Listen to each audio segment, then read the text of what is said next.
pemirsa Indo Pauliau dimanapun Anda berada, semoga kita semua senantiasa dalam keadaan sehat selalu. Saya Sunardi Mulia.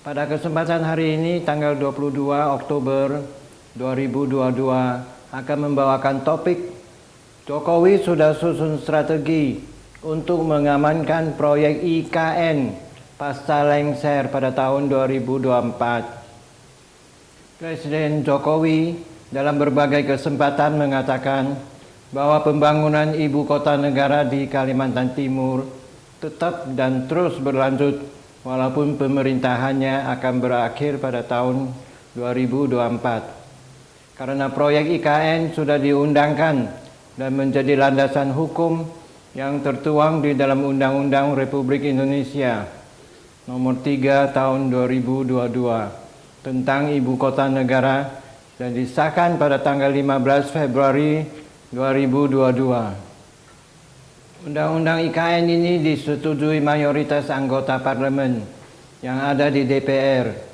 Dari 9 jumlah fraksi di DPR, hanya fraksi PKS yang menolak Undang-Undang IKN, sedangkan 8 fraksi menyetujui Undang-Undang IKN, yaitu fraksi Partai Demokrasi Indonesia Perjuangan PDIP, fraksi Golkar, fraksi Gerindra, fraksi Nasdem, fraksi Kebangkitan Bangsa, fraksi Partai Demokrat, fraksi Partai Amanat Nasional, fraksi Partai Persatuan Pembangunan atau P3,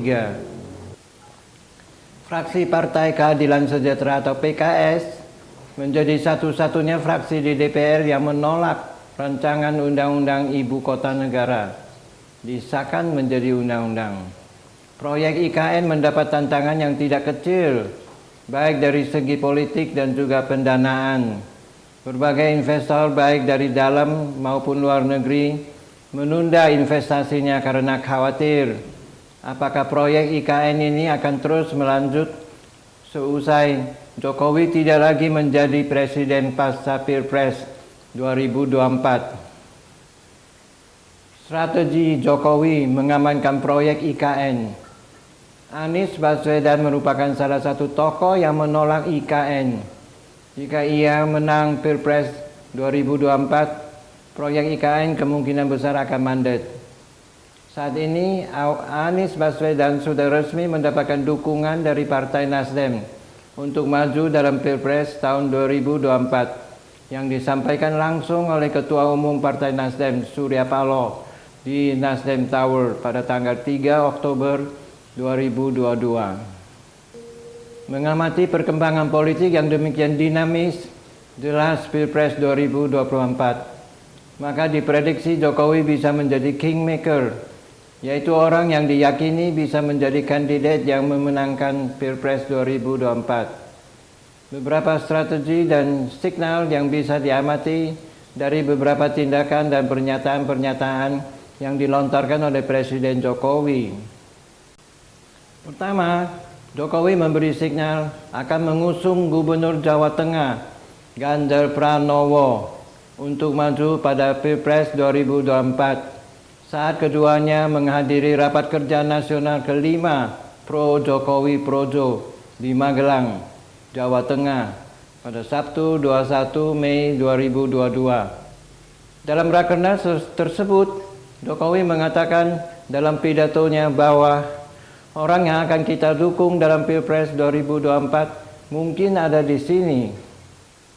Kedua, untuk mengamankan proyek IKN, Jokowi telah mengangkat Marsikal Purnawirawan Hadi Jayanto sebagai Menteri Agraria dan Tata Ruang.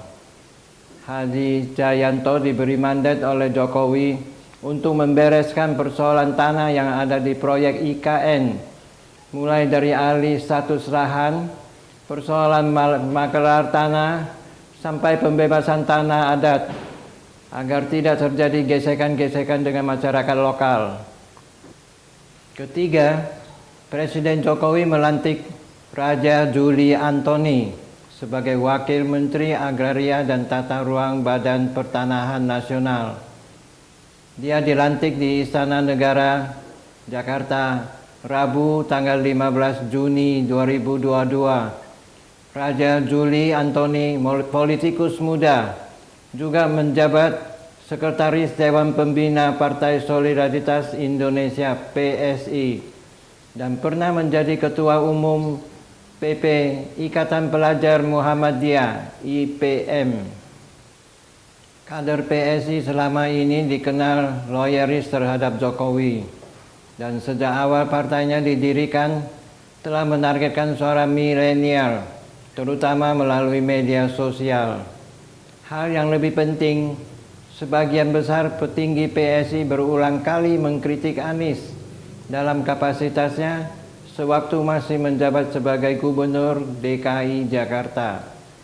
Mereka telah berkomitmen tidak akan mendukung Anies dalam Pilpres 2024. Terbukti, PSI secara resmi telah mengambil keputusan untuk mengusung Ganjar Pranowo pada tanggal 3 Oktober 2022. Keempat, Jokowi menempatkan Zulkifli Hasan, Ketua Umum Partai Amanat Nasional atau PAN, sebagai Menteri Perdagangan. Jika diamati dari sudut pandang legislasi, kemungkinan besar Jokowi ingin memperkuat kontrol terhadap PAN, sehingga kekuatan partai koalisi di DPR menjadi sangat nominan, yakni 81,9%. Sehingga segala upaya yang dilakukan oleh partai oposisi untuk mengamandemen Undang-Undang IKN di bawah pemerintahannya menjadi mustahil untuk dilakukan. Kelima, Jokowi dapat mengendalikan 271 pejabat kepala daerah yang akan dipilih. Jokowi dapat menggerakkan mereka untuk mendukung capres yang ia unggulkan dalam Pilpres 2024. Ini bisa memperbesar peluang lagi bagi siapapun capres yang diusung Jokowi nanti untuk memenangkan Pilpres 2024 demi menjamin keberlanjutan proyek IKN. Salah satunya adalah pejabat Gubernur DKI Jakarta Heru Budi Hartono yang ditunjuk oleh Presiden Jokowi menggantikan Anies Baswedan. Kelima, strategi yang dijalankan oleh Presiden Jokowi biasa disebut hubungan patron-klien atau patron-klien relationship. Klien dalam hal ini Ganjar, Marsikal, Purnawirawan Hadi Cahyanto, Raja Juli Antoni, Zulkifli Hasan, dan Heru Budi Hartono yang mendapat dukungan oleh patron Presiden Jokowi. Umumnya akan balas budi atau memberikan reward atau mengamankan kepentingan patron ketika klaim sudah mendapat keinginan yang dia inginkan dan patron kehendakinya. Di samping itu, bila diamati dari sudut pandang kepentingan Pilpres sendiri, Jokowi sepertinya ingin koalisi Indonesia Bersatu yang terdiri dari Golkar, PAN, dan Partai Persatuan Pembangunan P3 bisa bersatu dan mendukung penuh Ganjar jika PDIP tidak mendukungnya. Saat ini sejumlah Dewan Pengurus Wilayah atau DPW antara lain NTT dan Kalimantan Selatan PAN sudah mendeklarasikan dukungan kepada Ganjar untuk maju sebagai calon presiden 2024. Selain dari PAN, Ganjar Pranowo juga didukung oleh sejumlah kader P3 yang diantaranya dari Dewan Pimpinan Daerah Partai Persatuan Pembangunan, Sumatera Utara, Sulawesi Selatan, dan Banten. Melihat konstelasi di atas, maka Jokowi jauh-jauh hari sudah menyusun strategi yang cukup mumpuni untuk mengamankan proyek IKN yang merupakan proyek nasional untuk menyongsong Indonesia emas pada tahun 2045. Pemirsa Indopaulia yang terkasih, sampai di sini dulu pembahasan pada hari ini. Saya Sunardi Mulia, terima kasih telah menonton Indopaulia. Mohon dukungan dengan mensubscribe dan memberi komentar serta berbagi kepada teman-teman. Sampai jumpa pada kesempatan lainnya.